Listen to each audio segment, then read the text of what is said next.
नमस्कार दोस्तों, मैं हिम्मत सेठ एक बार फिर आपके सामने उपस्थित हूँ एक नए वीडियो को लेकर। दोस्तों, आज बात करेंगे, ये जो आप मशीन देख रहे हैं ना, ये मशीन जो है वीवीपैट मशीन है। मतलब जो चुनाव में जो हम वोट डालने जाते हैं और उस पे बटन दबाते हैं और वोट छप जाता है और कागज पे भी छपता है, वो कागज पे छपने वाली मशीन ये है। और ये जो मशीन है, इसमें हम वोट डालते हैं। हालांकि वो लंबी होती है, थोड़ी बड़ी होती है। ये एक उसका सैंपल है, छोटा। इसमें देखिए आप, ये एप्पल, केला और वाटरमेलन ये जो है, इसमें निशान भी बने हुए हैं।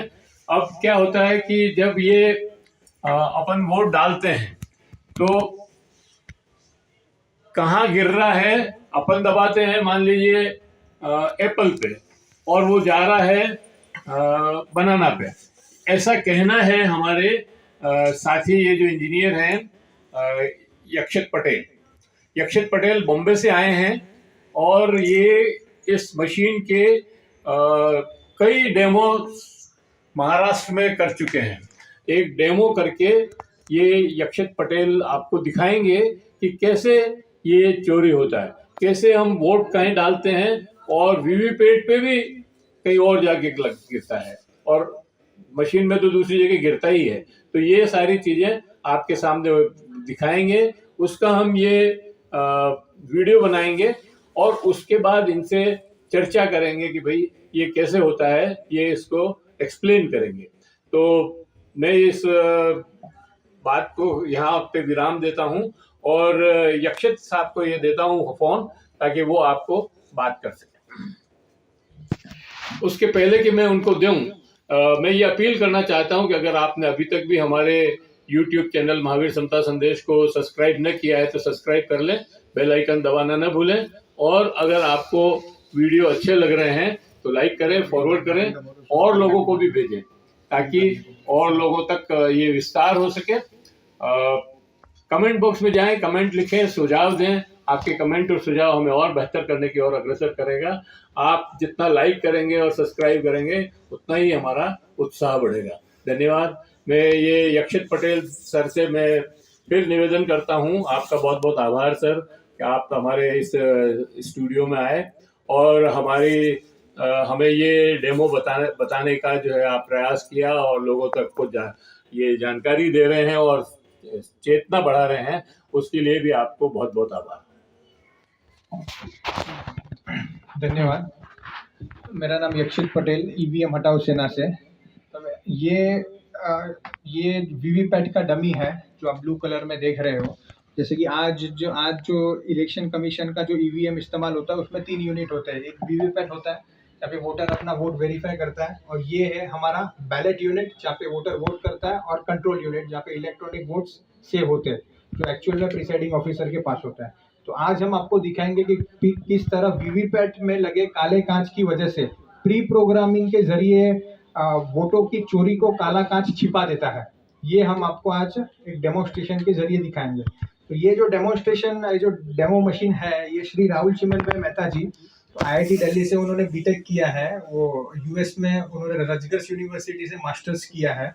वो वैज्ञानिक, लॉयर और साइंटिस्ट भी है और इंजीनियर है, सॉफ्टवेयर इंजीनियर। उन्होंने ये 2019 में जो काले कांच वीवीपैट में लगाया हुआ है, ये उनके ध्यान में आया था और किस तरह चोरी हो सकती है ये उन्होंने बताया था। तो आज हम हमारा डेमोन्स्ट्रेशन शुरू करेंगे। तो मान लीजिए कि ये हमारे 3 कैंडिडेट्स हैं, एप्पल, बनाना और वाटरमेलन। हम पहला वोटर आता है, मान लीजिए फर्स्ट वोटर आया। आप मान लीजिए कि यहाँ के सबसे पॉपुलर पार्टी बनाना है, बनाना को वोट कीजिए।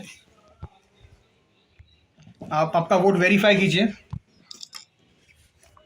हाँ, बनाना भी आया है। ठीक है, फर्स्ट वोटर आया, बनाना पे वोट किया। 7 सेकेंड तक लाइट चालू रहती है। और अभी मान लीजिए दूसरा वोटर आता है, मान लीजिए कि वो भी उनके ही फैमिली का है, तो मान लीजिए सेकेंड वोटर आइए।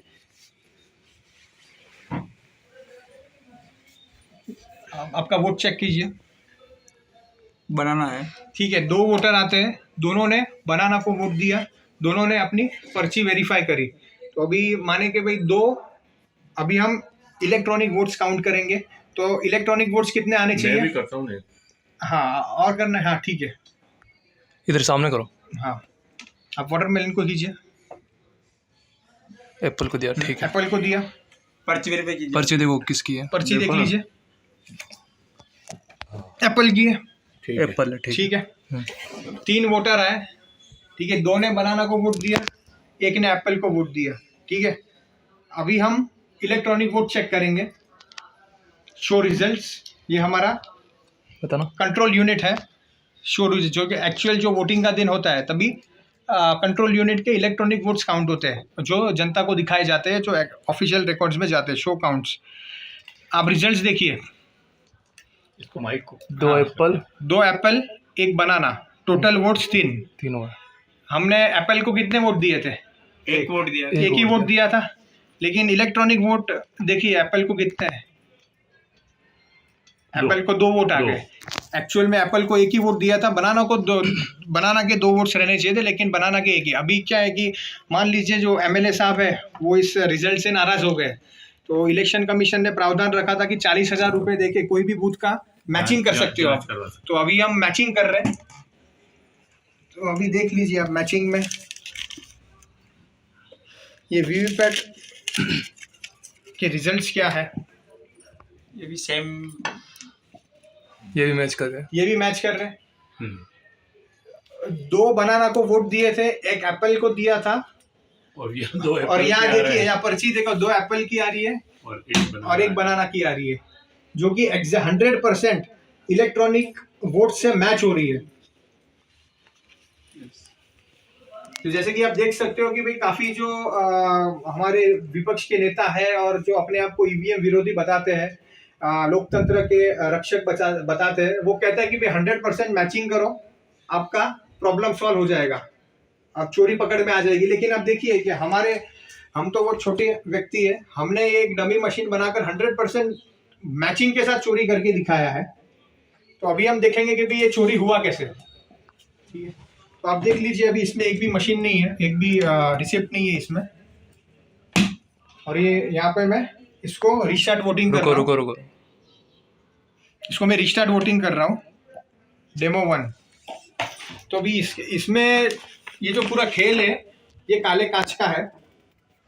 ये जब भी हरिप्रसाद जी ने 2010 में एक्चुअल ईवीएम पुणे के कलेक्टर ऑफिस में से चोरी करके जनता को दिखाया था कि भाई कैसे इलेक्ट्रॉनिक वोटों की चोरी की जा सकती है, तभी सुप्रीम कोर्ट ने भी इसको माना और इलेक्शन कमीशन को निर्देश दिए कि भाई आप इलेक्ट्रॉनिक वोट को वेरीफाइबल बनाइए।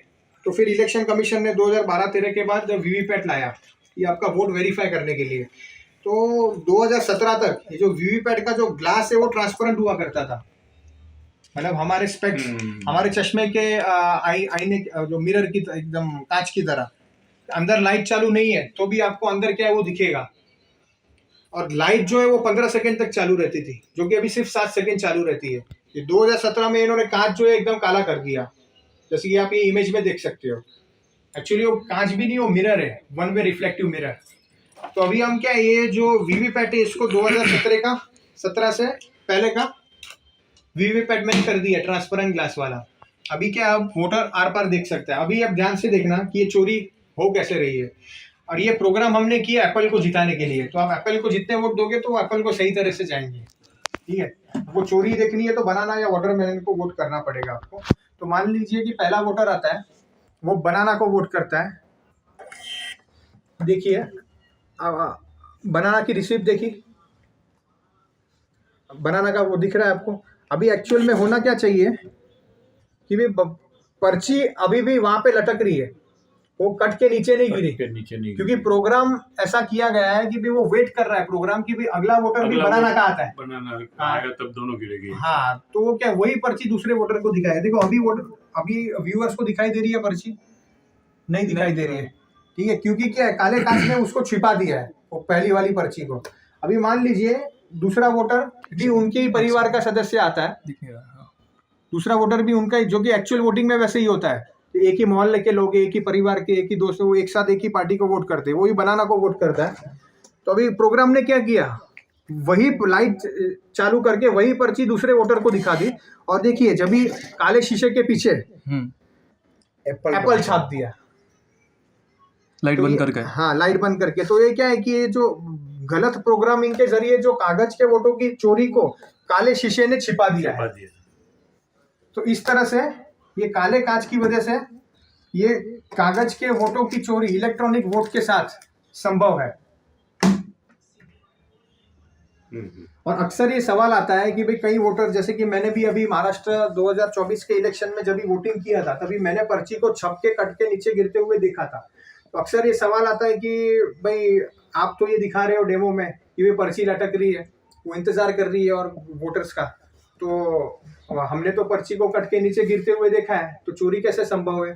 तो इसके चोरी इसके उसके उत्तर दो है, दो तरीके से चोरी संभव है कि इसमें जो इलेक्शन कमीशन की जो मशीन है उसमें लाइट सेंसर भी रखा हुआ है, लाइट सेंसर। जैसे कि ये इलेक्शन कमीशन का वीवीपैट का मैनुअल है, इसमें 6-7 जगहों में लिखा हुआ है कि भाई ये जो वीवीपैट है वो लाइट सेंसिटिव है, मतलब इसको आप ज़्यादा रोशनी वाली जगह पे लेके जाओगे सनलाइट में या हेलोजन लाइट में तो वो एरर मोड में चला जाएगा। तो एक टाइम्स ऑफ इंडिया का आर्टिकल भी आया था इसमें जो उस पुष्टि करता है इस चीज़ को, जैसे कि आप ये देख सकते हो। तो लाइट सेंसर क्या करता है, जैसे कि हम मॉल्स वगैरह में जाते हैं, हम वहाँ पे टैप कोई भी नल होता है, नल में हम हाथ डालते हैं तो ऑटोमेटिक पानी गिरता है, क्योंकि वो लाइट सेंसर होता है वहाँ पे। यूरिनल में भी हम जब जाते हैं वहाँ से निकलते हैं तो ऑटोमेटिक पानी गिरता। हाँ, तो वो लाइट सेंसर होता है। वो क्या, सामने जो प्रकाश की तीव्रता को मापने वाला वो यंत्र है, तो वो यंत्र उन्होंने वीवीपैट में भी रखा हुआ है। तो वो यंत्र क्या करता है, मान लीजिए कि भाई कोई वोटर आता है, उन्होंने और हमने क्या है कि ये 5-6 बूथ में जाकर पर्सनली, मतलब मैंने और मेरे हमारे ईवीएम हटाओ सेना के कार्यकर्ताओं ने ये देखा हुआ है कि मतलब ज्यादातर वोटर, ज्यादातर मेजोरिटी वीवीपैट के सामने अपना वोट वेरीफाई करने के लिए खड़े नहीं रहते, वो सीधा अपना वोट करके निकल लेते हैं। और वो देखो, वो इलेक्शन जो आरओ का जो स्टाफ है इलेक्शन कमीशन का, उनको भी ऐसे ट्रेनिंग दिया गया है कि भाई वो जैसे ही बीप आवाज आया वोटिंग का तो डन करके वो एक डन करके वो एक आदेश देगा वोटर्स को, तो वो वोटर्स भी गाय में वो निकल जाएगा। तो उसमें वो जब भी अगर वोटर बिना अपना वोट वेरीफाई किए निकल जाता है तो वीवीपैट को अपने लाइट सेंसर के जरिए पता लग जाता है कि सामने कोई वोटर नहीं खड़ा है। क्योंकि यदि अगर कोई वोटर सामने खड़ा है तो वो वोटर अगर सामने खड़ा है तो उसकी वीवीपैट के आसपास की जो जगह है उसकी जो डार्कनेस थोड़ी बढ़ जाएगी, है ना, उसमें थोड़ा अंधेरा आ जाएगा और वो जो लाइट सेंसर वो कैप्चर कर लेगा। उस वक्त उसको वो समझ में आ जाएगा सामने वोटर खड़ा है, तभी उस वक्त मुझे चोरी नहीं करनी है। उस वक्त तो आपने जिसको वोट दिया है उसी की पर्ची छपते हुए भी दिखाएगा वोटर को और काट के नीचे गिरते हुए भी दिखाएगा। और क्योंकि मेजोरिटी वोटर तो सामने खड़े ही नहीं रह रहे, तो एक विधानसभा में मान लो 3 लाख वोटर है, तो उसमें से अगर आपको इलेक्शन जीतना है तो कम से कम 30,000 वोट हेराफेरी करनी पड़ती है। 30,000 वोट मान लीजिए आपके 10% हो गए, तो मान लो 50% वोटर्स ने वोट किया, तो मान लो 20%, तो 15 से 20% वोट की हेराफेरी करनी है आपको, 100% की करनी ही नहीं है। तो वो नंबर है, वो इजीली लाइट सेंसर की मदद से, लाइट सेंसर और ब्लैक ग्लास की मदद से वो अचीव कर सकते हैं। तभी जो है भारतीय जनता पार्टी के लोग या इलेक्शन कमीशन ये कहते हैं कि जहाँ जीत जाते हो वहाँ तो कहते हो कि यहाँ ठीक है, और जहाँ कहते हो कि जहाँ हार जाते हो वहाँ कहते हो कि वीवीपैट ये खराब है मशीन। तो इसका मतलब ये हुआ कि वो पहले से इस तरह की प्रोग्रामिंग करके रखते हैं उसमें, और वो जो लाइट सेंसिंग मशीन है वो इसको जो है मैनेज करती है। तो यक्षित जी आप बताएं कि ये चोरी होती कैसे है, मतलब ये कैसे, ये जो है इनको मतलब सारे लोग होते हैं वहाँ पे, इलेक्शन ऑफिसर भी होता है, वो कर्मचारी वगैरह भी होते हैं, लाइटें भी होती है और वोटर्स भी आता जाता रहता है, तो फिर ये चोरी कैसे संभव है? देखिए, तो ये है फॉर्म 7 है, ये तो आप जानते होंगे। फॉर्म 7 है फाइनल कैंडिडेट लिस्ट। जैसे कि अभी महाराष्ट्र में जो चुनाव हुए थे 20 नवंबर को वोटिंग 4 दिन बाद भी पूरा नहीं हुआ। हाँ, तो ये फॉर्म 7 है, मतलब फाइनल कैंडिडेट लिस्ट है। तो ये जैसे कि महाराष्ट्र में चुनाव हुए थे तो 20 नवंबर को वोटिंग थी, तो 5 नवंबर को फाइनल विड्रॉवल डेट था, नाम वापसी का दिन था। तो मान लीजिए कि भाई 20 कैंडिडेट एक विधानसभा से खड़े हो रहे हैं, उसमें 5 लोगों ने अपना फॉर्म विड्रॉ कर लिया, तो अभी 15 कैंडिडेट फाइनल है। तो अभी आरओ क्या करता है, उस 15 कैंडिडेट के नाम, उनके सिंबल और उनके क्रमांक वो इलेक्शन कमीशन को भेज देते हैं। तो ये ईवीएम या वीवीपैट को तो पता नहीं है कि भाई कौन सी विधानसभा है, कौन सा उनका नाम है, प्रत्याशी का क्या सिंबल है। तो वो क्या करता है कि सिंबल लोडिंग फाइल बना देते हैं, मतलब एक आसान भाषा में कहे तो वो फाइनल कैंडिडेट लिस्ट की सॉफ्ट कॉपी बनाता है, उसको टेक्निकल लैंग्वेज में बोलते हैं सिंबल लोडिंग फाइल। तो वो सिंबल लोडिंग यूनिट के जरिए वो वीवीपैट और ईवीएम में इंसर्ट करते हैं। तो ये वीवीपैट जो है वो सिंबल लोडिंग यूनिट से कनेक्टेड होती है, उस सिंबल लोडिंग यूनिट जो है वो एक लैपटॉप से कनेक्टेड होती है, वो लैपटॉप जो है एक सर्वर से कनेक्टेड होता है।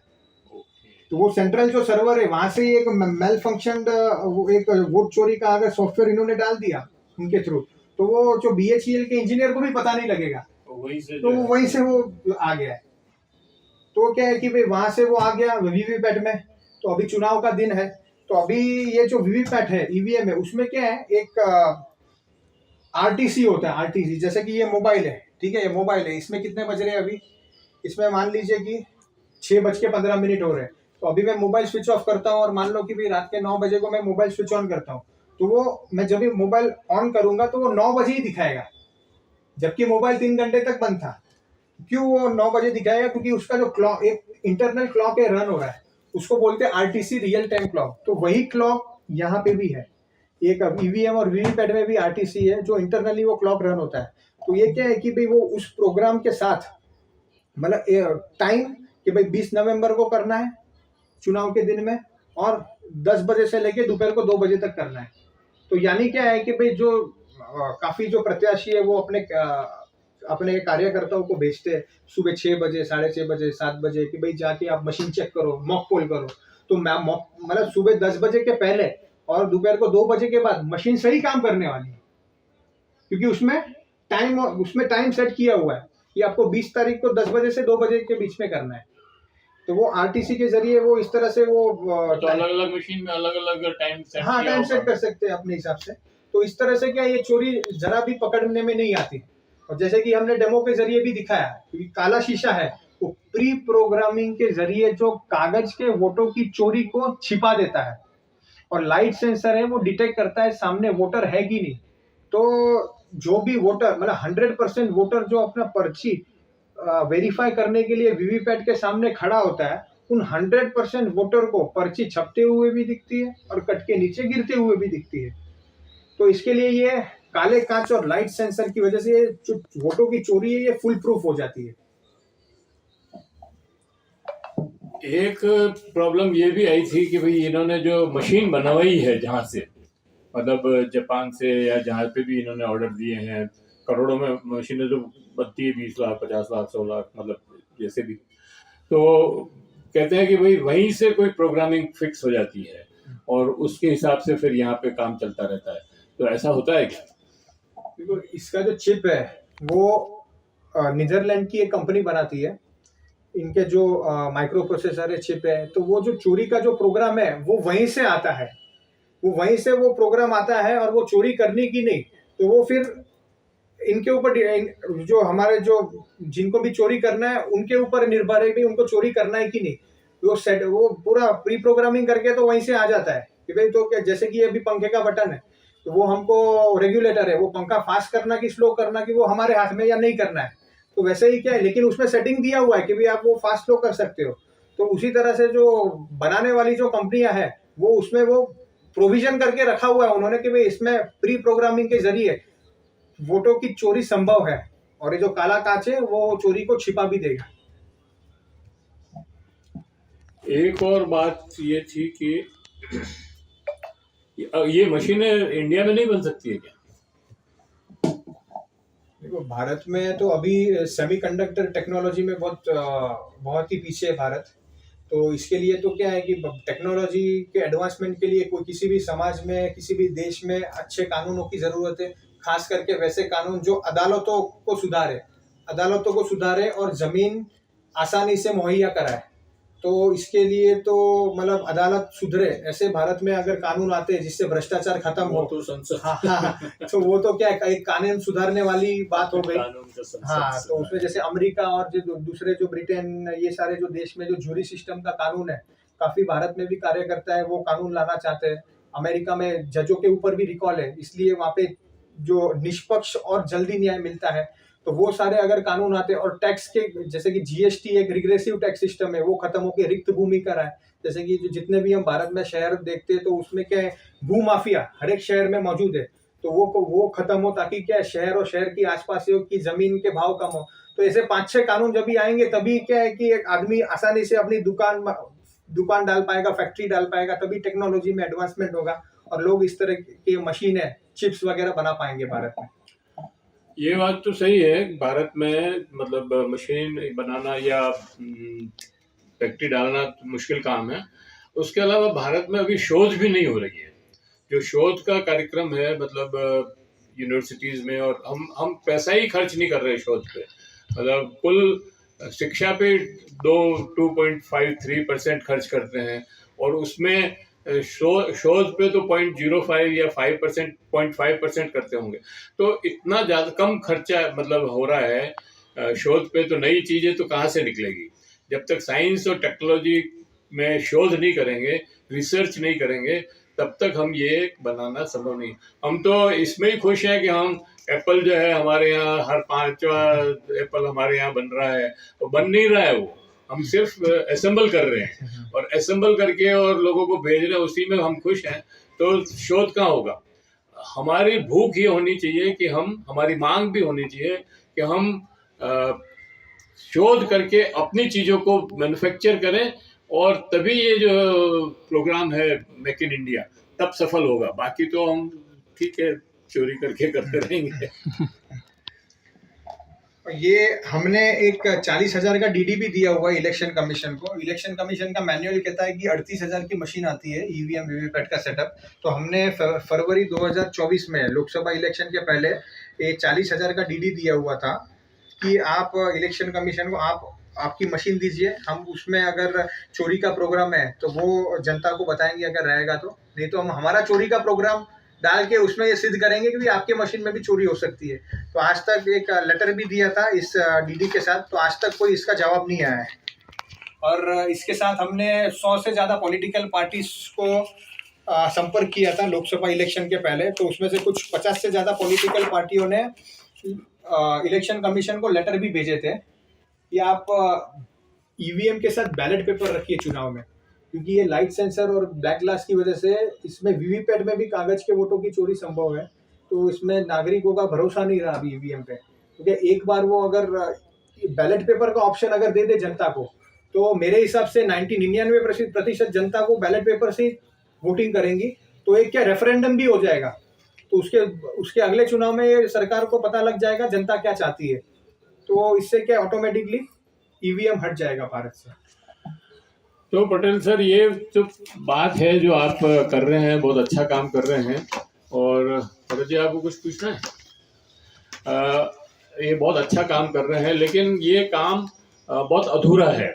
मुझे लगता है कि इस काम को बिना जन आंदोलन बनाए नहीं हो सकेगा। तो सबसे पहली जो ज़रूरत है वो ये है कि चुनाव के मतलब ये वीवीपैट मशीन, वीवीपैट और उससे ईवीएम मशीन और वीवीपैट के ऊपर एक जन आंदोलन खड़ा किया जाए। तो बड़े लेवल पर ये कब तक काम नहीं होगा, और वो तब तक नहीं होगा जब तक पॉलिटिकल पार्टियां इससे नहीं जुड़ेगी।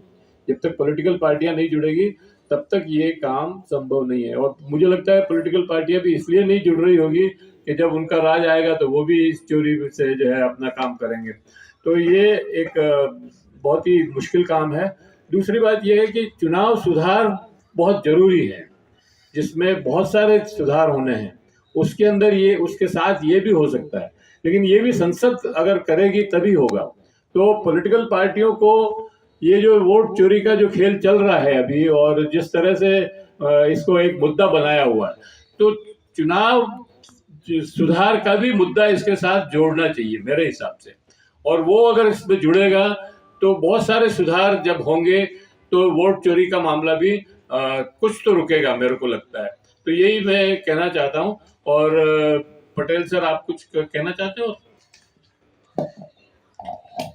देखिए, हमने 2019 से लेके अब तक जितने भी भारत में पॉलिटिकल पार्टीज के चीफ है, शीर्ष है, उन सबको ये डेमो पर्सनली दिखाया हुआ है। चाहे वो महाराष्ट्र हो, दिल्ली हो, पूरे भारत में जितने भी टॉप पॉलिटिकल पार्टीज हो, मतलब सबके नेताओं को ये दिखाया हुआ है। लेकिन कोई भी वो पब्लिक में इसको अपने ट्विटर हैंडल पे या कहीं भी सोशल मीडिया में इसको पब्लिसाइज नहीं कर रही है। ना ही ये जो असली चोरी का कारण है, तो ब्लैक ग्लास और लाइट सेंसर, उसके बारे में कुछ बात कर रहे हैं। बीच में आया था। हाँ, ब्लैक सेंसर का लोग। हाँ, तो हमारा ये जितने भी आम नागरिक है, हम आम नागरिक से निवेदन करते हैं कि बिना किसी बड़े नेता या बड़े वकील या एनजीओ के क्या इंतजार किए बिना एक 50 पैसे का ऐसा इस तरह का पोस्ट कार्ड आप एक चुनाव आयोग को और प्रधानमंत्री को भेजिए। और उसमें आपको 2 इम्पोर्टेंट शब्द है, EVM black glass, EVM light sensor. ये 2 इम्पोर्टेंट शब्द के साथ, और ब्रिंग बैलेट पेपर, ऐसा आप भेजिए इलेक्शन कमीशन को और प्राइम मिनिस्टर को। इससे क्या है कि भाई इलेक्शन कमीशन पे दबाव आएगा कि भाई असली जो वोट चोरी का कारण है, असली वोट चोरी का कारण जो कि ये ब्लैक ग्लास और लाइट सेंसर है, ये बात अभी छिपी नहीं रह गई है, ये अभी ज़्यादा से ज़्यादा लोगों को पता चल रही है। तो क्या है कि मेरा ये सभी जो लोकतंत्र को बचाना चाहते हैं, जो भारत में बैलेट पेपर लाना चाहते हैं, ये नागरिकों से निवेदन है कि भाई आप इस तरह का पोस्ट कार्ड भेजें। और उसमें साथ में नीचे आप वोट वापसी इलेक्शन कमिश्नर भी लिख सकते हैं, क्योंकि आज के तारीख में इलेक्शन कमिश्नर है वो नागरिकों की नहीं सुन रहा और वो किसी और के दबाव में काम कर रहा है, इस तरह का प्रतीत होता है। तो वोट वापसी इलेक्शन कमिश्नर का कानून की भी हम मांग करते हैं, जिससे कि क्या नागरिक अगर चाहे तो कभी भी वो इलेक्शन कमिश्नर को बदली कर सकते हैं उनके कार्यकाल से पहले। और मैं जो नागरिक पोस्ट कार्ड भी नहीं डाल सकते, उनसे मेरा निवेदन है कि भाई कृपया आप 1 रुपया प्रधानमंत्री को पीएम केयर में भेजकर EVM black glass, EVM light sensor, bring ballot paper, ऐसे 3 शब्द लिखकर भेजें, ताकि पीएम को पता चले कि भाई ये जो असली चोरी का कारण है वो ज्यादा से ज्यादा नागरिकों को अभी पता चल गया है। तो इस तरह एक नेता विहीन जन आंदोलन का निर्माण कर सकते हो आप। एक इम्पोर्टेंट पॉइंट मैंने मिस कर दिया, हमारे संविधान का आर्टिकल 328 वो हर एक मुख्यमंत्री को, हर एक राज्य सरकार को एम्पावर करता है कि वे आप आपके राज्य में चुनाव अपने हिसाब से कर सकते हो। लेकिन आज तक जितने भी जो विपक्षी जो पार्टियां हैं, कांग्रेस हो, सीपीएम हो या आम आदमी पार्टी हो, वो उन्होंने जैसे कर्नाटक में और हिमाचल में कांग्रेस की सरकार है, केरल में सीपीएम की सरकार है, फिर तृणमूल कांग्रेस की बंगाल में है, या आम आदमी पार्टी की पंजाब में सरकार है। इन किसी भी सरकारों ने इस 328 धारा का इस्तेमाल करके अपने राज्य में बैलेट पेपर से चुनाव करने का प्रस्ताव नहीं रखा है। और ना ही अभी जैसे कि राहुल गांधी जी ने अभी जो वोटर लिस्ट जो है वो वर्ड फॉर्मेट में, वो जो सर्चेबल फॉर्मेट में करने की मांग रखी है, तो ना ही उन्होंने कर्नाटक राज्य में भी वो फॉर्मेट में नहीं रखा है अब तक, उसका ना ही उसका प्रस्ताव रखा है वो रखने का। तो इससे क्या एक सवालिया निशान पैदा होता है ये विपक्षी पार्टियों में भी, उनकी मंशा पर। ये बात बिल्कुल सही है। और बहुत बहुत धन्यवाद आपको कि आपने हमारे यहाँ हमारे ऑफिस में आकर के और हम सब लोगों को ये बताया, ये डेमो दिया। और ये वीडियो जो है सब लोगों के सर्कुलेट होगा और वो लोग देखेंगे, उनको भी समझ में आएगा कि कैसे वोट की चोरी होती है और ईवीएम मशीन कैसे खतरनाक है, बैलेट पेपर से होना चाहिए। वैसे आप तो ये बहुत सारे सवाल हैं इसके ऊपर जो हम फिर कभी डिस्कस करेंगे। ये काफ़ी बड़ा हो गया है वीडियो मेरे समझ में, तो मैं यही समाप्त करता हूँ और आशा करता हूँ कि आपको ये पसंद आया होगा। और अगर आपको पसंद आया है तो आप लाइक करें, फॉरवर्ड करें, अपने मित्रों को बताएं, दोस्तों और परिजनों को भेजें, सोशल ग्रुप्स में डालें। और अगर आप ने अभी तक भी हमारे YouTube चैनल महावीर समता संदेश को सब्सक्राइब न किया है तो सब्सक्राइब कर लें, बेल आइकन दबाना न भूलें। धन्यवाद। जय हिंद, जय भारत।